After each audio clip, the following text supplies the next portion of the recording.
مضطرب رکھتا ہے میرا دل بےتاب مجھے، عین ہستی ہے فقط صورت سیماب مجھے۔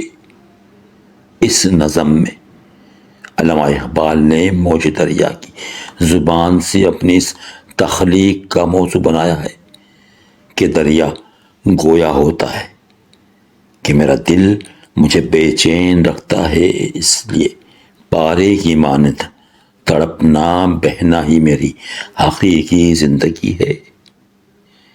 موج ہے نام میرا، بحر میرا پایاب مجھے، ہو نہ زنجیر کبھی حلقہ گرداب مجھے۔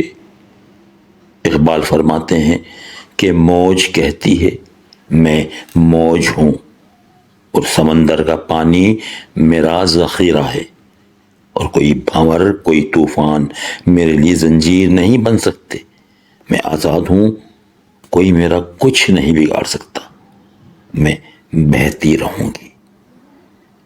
آب میں مثل ہوا جاتا ہے تو سن میرا، خار ماہی سے نہ اٹکا کبھی دامن میرا۔